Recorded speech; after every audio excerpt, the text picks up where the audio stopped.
Again yogin of changsam Padma kesadong bola Yatan juging adrubnye Padma jungne she sudrak Godu kanduro mangpoka Keki jesudak drupki Jingi lapchi shek suso Guru Padmasambhava Om Ahum Vajra Guru Bhimato Trengsa Vajra Samaya Ja siddhi falahum Om Ahum Vajra Guru Bhimato Trengsa Vajra Samaya Ja siddhi falahum Om Ahum Vajra Guru Bhimato Trengsa Vajra Samaya Ja siddhi falahum Om Ahum Vajra Guru Bhimato Trengsa Vajra Samaya Ja siddhi falahum Om Ahum Vajra Guru Bhimato Trengsa Vajra Samaya Ja siddhi falahum Om Ahum Vajra Guru Bhimato Trengsa Vajra Samaya Ja siddhi falahum Om Ahum Vajra Guru Bhimato Trengsa Vajra Samaya Ja siddhi falahum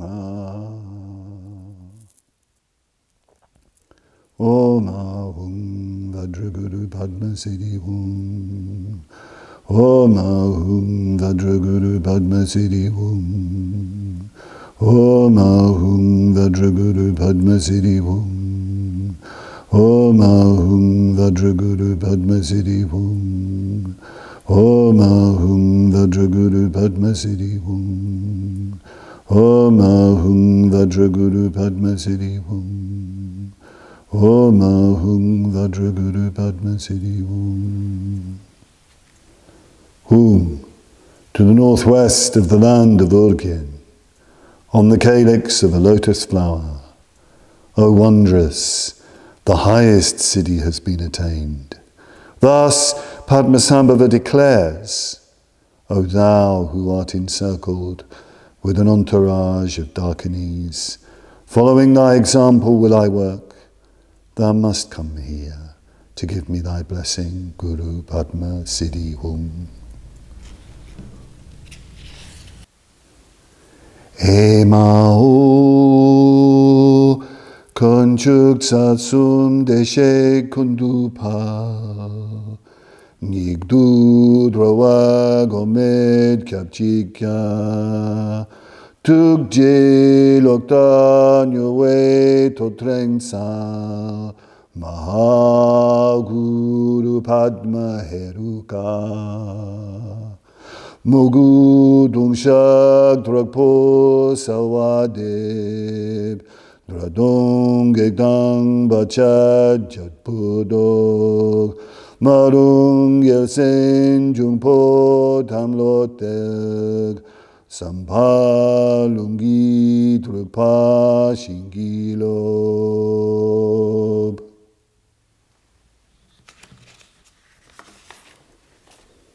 Emao, O wonder, O Guru Rinpoche, in all your glory, you embody the Buddha, Dharma and Sangha, the Guru, Yidam and Darkani, and all the Sukutas. You are the sole refuge of unprotected beings in this dark age. Your compassion is as swift as lightning Tod Trengsal, great Guru Padmasambhava, with intense longing and fervent devotion I pray to you. Turn back enemies, demons, obstructors, obstacles and spells. Bind by sacred oath all hostile spirits and all the demons of sickness. And grant your blessings so that all our wishes may be spontaneously fulfilled. When the signs of the times became apparent, at the request of the noble consort and son, Dokense Yeshe Dorje uttered this as a treasure from his wisdom mind. Wondrous joy!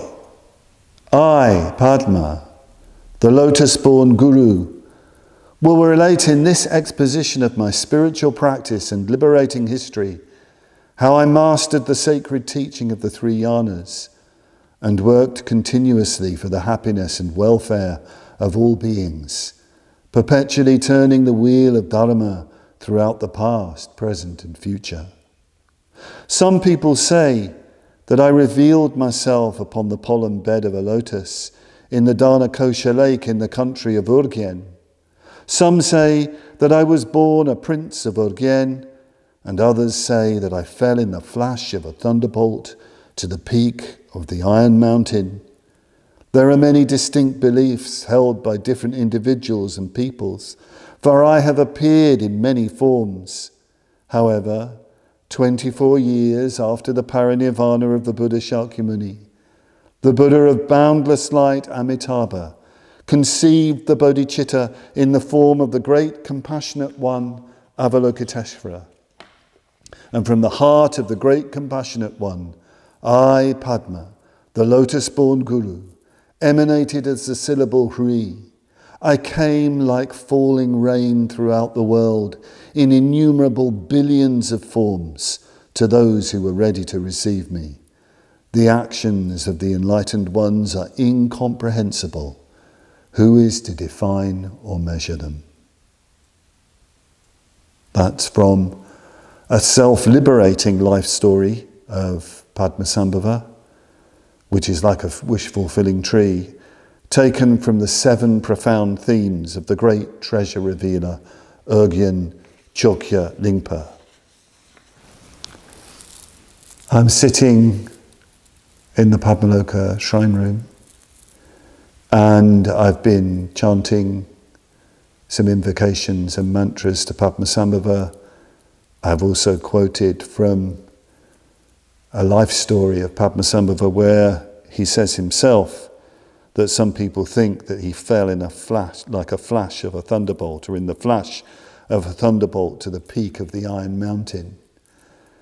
We're going to be, over the next weeks, months, might even be as short as days, I just don't know. We're going to be trying to see, trying to feel, trying to open up to lightning flashes from the blue beyond. We're going to be exploring this extraordinary, incomprehensible figure, being, consciousness. I don't know what you actually call Padmasambhava, because Padmasambhava defies all definition. You could say we're going to be exploring his myths and all the stories that are involved with him. I can't go into all that background now, but it's only lightning flashes, only glimpses of the precious Guru, Padmasambhava. Padmasambhava is very important to us here at Padmaloka. Padmaloka means the realm of the lotus, and the name, the realm of the lotus, Padmaloka, was given to this place by Bhante Urgyen Sangharakshita when he moved into Padmaloka over 40 years ago now. And I've told this story before, you've heard this story before, but when he was just moved in, I think they'd only been there a few days, he was sitting in his study, and somebody came in because they'd found something at this house, Lessingham House, what was to become Padmaloka, what they'd found was a set of block prints, of printed prints on rice paper, I think it was rice paper or handmade paper, prints in black of Guru Padmasambhava, and they brought them to Bhante and said, well, they're not mine, I don't remember having these.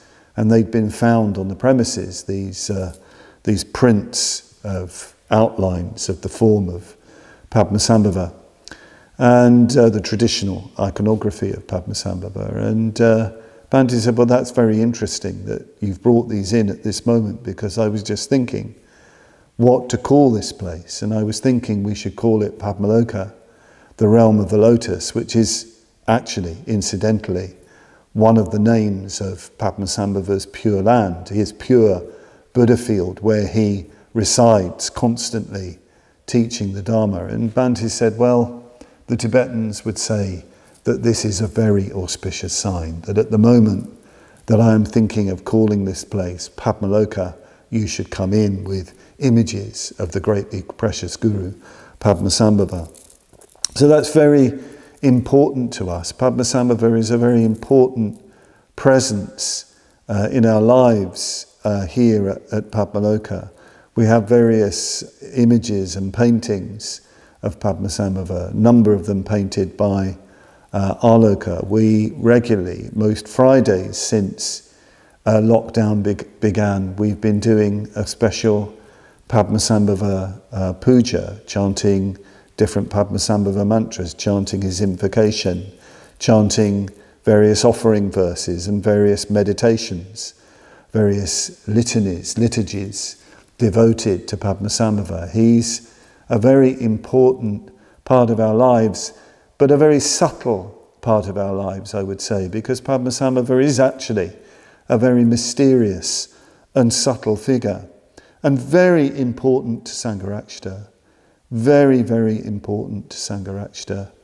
Bhante first encountered Guru Padmasambhava in the early 1950s in the eastern Himalayas, in Darjeeling. He wandered into a dark temple. I think it was in the main bazaar in Darjeeling, a Tamang Gompa.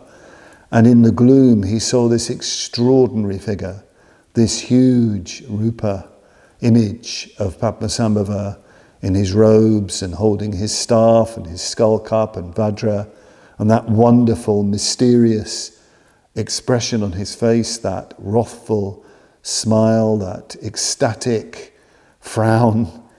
And by his side was Mandarava and Yeshit Sogyal, his Indian Dakini disciple, his Tibetan Dakini disciple. And Bhante said that he found the figure very mysterious, very strange, very other, and yet incredibly familiar, as if he'd always been there, as if Padmasambhava had always been there in his consciousness, waiting to be discovered. And then some years after that, in the early 1960s, he was formally initiated into the meditations upon Guru Rinpoche Padmasambhava. He was initiated by the great Khatchu Rinpoche, the abbot of the royal monastery, the Pema Yongtse monastery in Sikkim. And Khatchu Rinpoche had been told Bhante that he'd been instructed by their guru, Jamyang Khyentse Rinpoche, Bhante's root guru, Khatchu Rinpoche's guru. He was instructed by him to give Bhante the Padmasambhava sadhana and to name him Urgyen Sangharakshita, Urgyen Sangharakshita. Urgyen being the Tibetan form of Udayana, meaning the realm, the place where Padmasambhava was born, where Padmasambhava came from. Sometimes Padmasambhava is just called Urgyen. That's just his name. So naming Bhante Urgyen Sangharakshita, really sealing the connection between Bhante and Padmasambhava. And Bhante has had this deep and strong connection with Guru Rinpoche at Padmasambhava. He's had a strong devotion to Padmasambhava. He's given various talks on Padmasambhava, communicated various teachings to Padmasambhava, although it has to be said that I feel that Padmasambhava is much more of a sort of secret, guhya, almost esoteric presence within Triratna, within the Triratna Buddhist order. Yes, we celebrate Padmasambhava day. We have these talks, different talks by Bhante on Padmasambhava, although he hasn't done many. But it's much more, I feel, a spirit. Padmasambhava is very much of the heart, guhya. The word for secret and esoteric is guhya, meaning of the heart, of the cave of the heart. Much more to do with inner experience. In some ways, it's best not to talk too much about Padmasambhava. It's better to meditate on him regularly, to invoke him, and to allow his presence to transform us. But it's good to talk. People love explanations. People love evocations. I love to talk. I love to talk about Padmasambhava. He's a passion for me in my own life. So I'm going to use these coming days to communicate, to evoke, to hopefully get some glimpses of the lightning flashes of the blue beyond. Padmasambhava for now. Padmasambhava for our times. Padmasambhava in our life.